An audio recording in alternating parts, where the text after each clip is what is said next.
Welcome friends, मैं चंद्रपाल सिंह चयन classes में आपका एक बार फिर से स्वागत करता हूं। आज हम ज्योग्राफी के एक नए टॉपिक के साथ उपस्थित हुए हैं, भारत के तटीय मैदान। आज हम पढ़ेंगे भारत के तटीय मैदान के बारे में।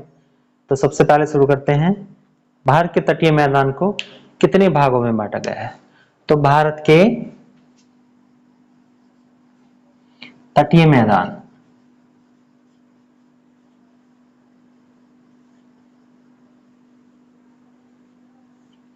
भारत के तटीय मैदान को दो भागों में बांटा गया है। पहला भाग है पूर्वी तटीय मैदान और दूसरा भाग है हमारा पश्चिमी तटीय मैदान। तो पूर्वी तटीय मैदान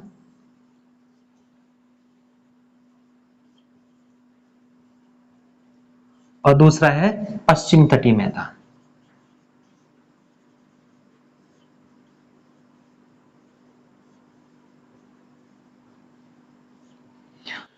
पूर्वी तटीय मैदान और पश्चिमी तटीय मैदान दो भागों में बांटते हैं। ये वाला इधर जो पोर्शन है ये हमारा पूर्वी तटीय मैदान है और इधर हमारा पश्चिमी तटीय मैदान है।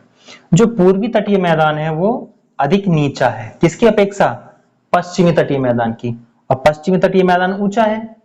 दूसरा, जो पूर्वी तटीय मैदान पे आने वाली नदियां हैं, जो इधर नदियां गिरती हैं सागर में, वो क्या करती हैं? वो डेल्टा का निर्माण करती हैं। और जो पश्चिमी तट पर गिरने वाली नदियां हैं वो ज्वार नदमुख या एस्चुरी का निर्माण करती हैं। और पश्चिमी तट पर जो तट की संरचना है वो पहाड़ी नुमा पाई जाती है। जो कठोर संरचना और जिसका विकास किस चीज से हुआ है? बेसाल्ट और लैटेराइट से हुआ है। यानी कि जो इधर पश्चिमी तट है हमारा, उस पर पर्वतों का विकास अधिक है और ये किनारा अधिक कठोर संरचना वाला है पूरब की किनारे की अपेक्षा। अब हम देखते हैं, पश्चिमी जो हमारा तट है वो गुजरात से कन्याकुमारी तक, और जो हमारा पूर्वी तट है वो पश्चिम बंगाल से तमिलनाडु तक है। एक क्वेश्चन पूछा जाता है कि पश्चिमी तट पर कितने राज्य हैं? अगर हम देखते हैं यहाँ राज्यों की संख्या गुजरात, महाराष्ट्र, गोवा, कर्नाटक, केरल, तो हमें यहाँ 5 राज्य मिलते हैं।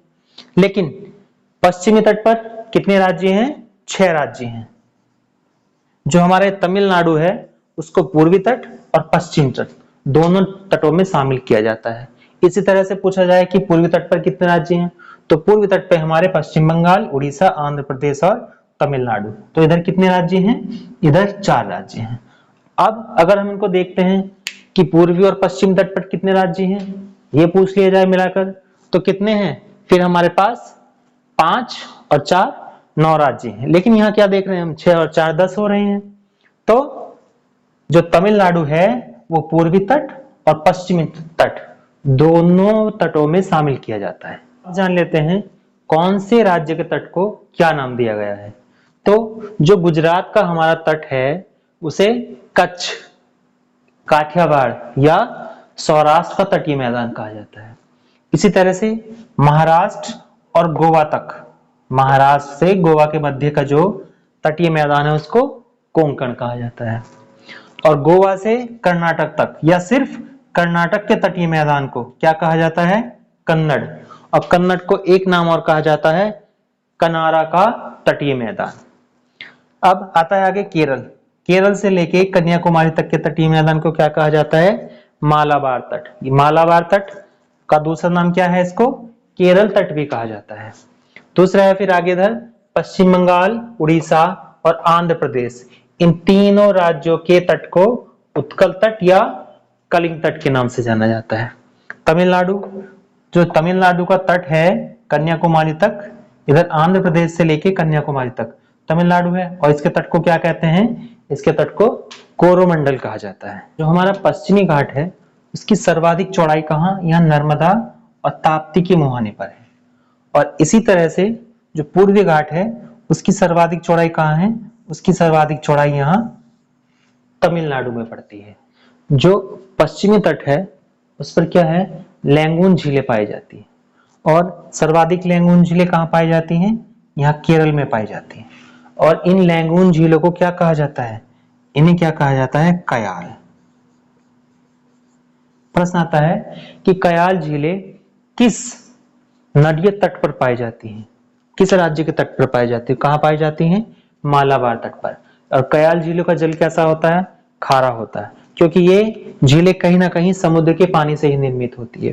क्या होता है, मान लीजिए जैसे ये किनारा है, इस तरह से धंसा हुआ अंदर किनारा है, तो यहाँ समुद्र का पानी इस तरह से बार बार आता है, और जब समुद्र का पानी आता है तो वो अपने साथ अवसाद भी लेकर आता है, तो धीरे धीरे कई वर्षों तक वो इधर से दोनों साइड से अवसाद छोड़ना शुरू कर देता है, और ये मुहाना धीरे धीरे इसका बंद हो जाता है, और इस तरह से क्या होता है, इस तरह से ये कयाल झीलों का निर्माण हो जाता है, जो तटीय किनारे से लगी हुई होती है।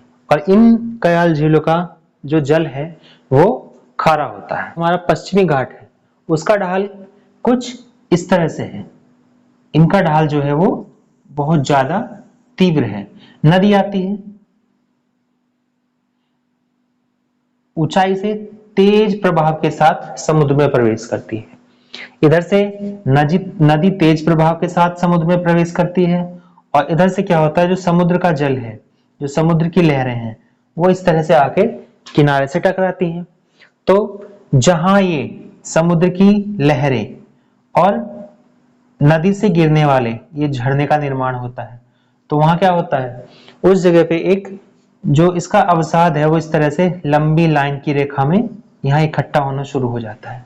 लेकिन क्या होता है, जब इधर से तेज धारा आती है और इधर से समुद्र की लहरें आती हैं, तो वो लहरें जब आके टकराती हैं और टकराने के बाद वापस जब जाती हैं, तो क्या करती हैं, उस अवसाद को खींचकर अपने साथ समुद्र में ले जाती है, जिससे यहाँ क्या होता है, ये अवसाद इकट्ठा नहीं हो पाता, और जो किनारा है वो लगातार इसी तरह से खाली बना रहता है।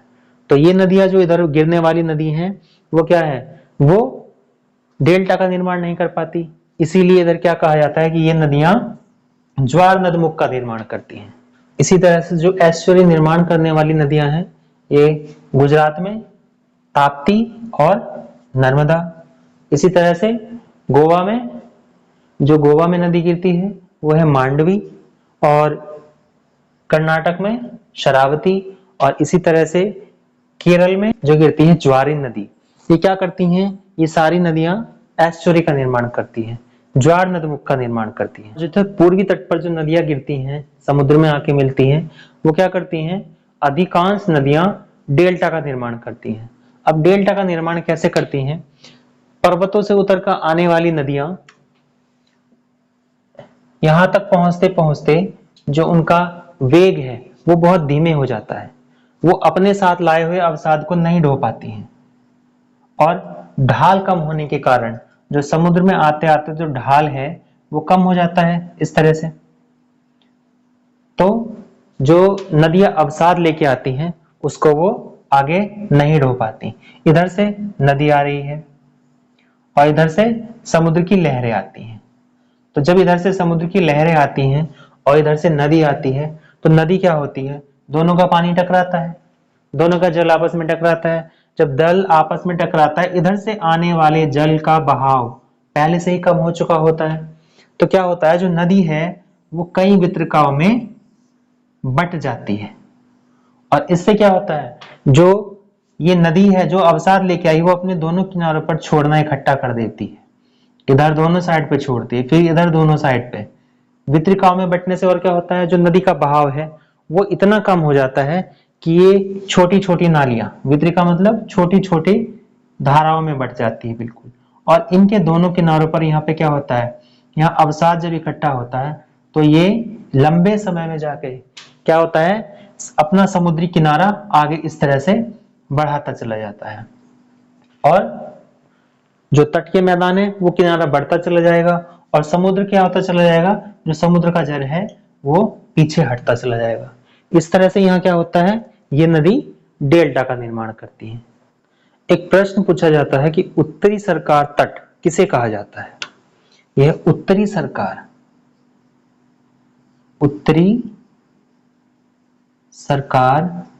तट, तो उत्तरी सरकार तट किसे कहा जाता है, आंध्र प्रदेश में गोदावरी और कृष्णा नदी के बीच के क्षेत्र को क्या कहा जाता है, उत्तरी सरकार तट कहा जाता है।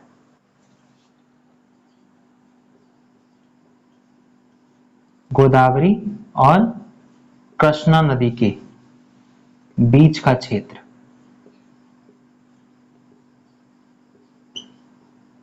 को क्या कहा जाता है? उत्तरी सरकार तट। और इधर उड़ीसा में एक झील पड़ती है, चिल्का झील। जो चिल्का झील उड़ीसा में पड़ती है, उसमें नौसैनिक प्रशिक्षण स्थल है। ये पूछा जाता है कि नौसैनिक प्रशिक्षण स्थल उड़ीसा में कहाँ है? तो नौसैनिक प्रशिक्षण स्थल उड़ीसा में कहाँ है?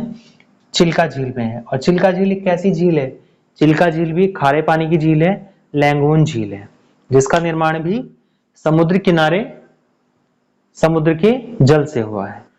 एक प्रश्न उठता है कि आंध्र प्रदेश और तमिलनाडु की सीमा पर जो झील है उसका क्या नाम है? तो उस झील का क्या नाम है जो आंध्र प्रदेश और तमिलनाडु की सीमा पर है? उस झील का नाम है पुलिकट। पुलिकट झील में क्या है? जो पुलिकट झील है, पुलिकट झील में श्रीहरिकोटा द्वीप पर, पुलिकट झील में श्रीहरिकोटा द्वीप पर क्या है? सतीश धवन अंतरिक्ष केंद्र है। जो इसरो का सतीश धवन अंतरिक्ष केंद्र है वो कहाँ है? वो पुलिकट झील में और श्रीहरिकोटा द्वीप पर स्थित है। ये क्वेश्चन भी कई बार पूछा जा चुका है कि श्रीहरिकोटा द्वीप कहाँ स्थित है? तो श्रीहरिकोटा द्वीप कहाँ स्थित है? पुलिकट झील में। और पुलिकट झील कहाँ स्थित है? पुलिकट झील आंध्र प्रदेश और तमिलनाडु की सीमा पर स्थित है। और कौन सा अंतरिक्ष केंद्र इस झील पर स्थित है? तो सतीश धवन केंद्र श्रीहरिकोटा द्वीप पर और पुलिकट झील में स्थित है। प्रश्न और पूछा जाता है पश्चिमी घाट से कि जो सह्याद्री पर्वत श्रृंखला है, सह्याद्री पर्वत श्रृंखला है वो कहाँ स्थित है? तो ताप्ती नदी के मुहाने से लेकर और कन्याकुमारी तक स्थित 1600 किलोमीटर, जिसका विश्व में जैव विविधता में 8वां स्थान है। तो वो पर्वत श्रृंखला कौन सी है? वो सह्याद्री पर्वत श्रृंखला है। और ये सह्याद्री पर्वत बेसाल्ट और लैटेराइट चट्टानों से निर्मित है। और ये जो सह्याद्री पर्वत है ये एक वास्तविक पर्वत नहीं है। ये क्या है? ये एक अपरदित पर्वत कारण है। एक अपरदित पर्वत का जो करार है, जो अवशेष हैं, ये उसका उदाहरण है। और सह्याद्री की गिनती पुराणों में उल्लिखित सप्तकुल पर्वतों में की गई है। और अब जान लेते हैं कुछ इंपॉर्टेंट क्वेश्चंस पूर्वी और पश्चिमी तट के बारे में। पश्चिमी तट और पूर्वी तट कहाँ मिलते हैं? तो पश्चिमी तट और पूर्वी तट कहाँ मिलते हैं? वो नीलगिरी पर्वत पर मिलते हैं। एक क्वेश्चन आता है पश्चिमी तट और पूर्वी तट की गांठ किसे कहा जाता है? तो पश्चिमी तट और पूर्वी तट की गांठ नीलगिरी पहाड़ी को कहा जाता है। और जो नदी पश्चिमी तट से पूर्वी तट की ओर बहती है उन नदी को क्या कहते हैं? उन नदी को पश्चिमी नदी कहते हैं। एक ऐसा राज्य जो पूर्वी तट और पश्चिमी तट दोनों में शामिल हो उसका नाम क्या है? तो ऐसा राज्य है तमिलनाडु, जिसकी गिनती पूर्वी तट और पश्चिमी तट दोनों तटों में की जाती है। तो फ्रेंड्स, ये था हमारा आज का वीडियो भारत के तटीय मैदान। और आने वाले वीडियो में हम भारत के तटीय मैदान और उससे पहले कराए गए पूरे पोर्शन से कुछ क्वेश्चन लेके उपस्थित होंगे। तब तक के लिए धन्यवाद। Thank you for watching.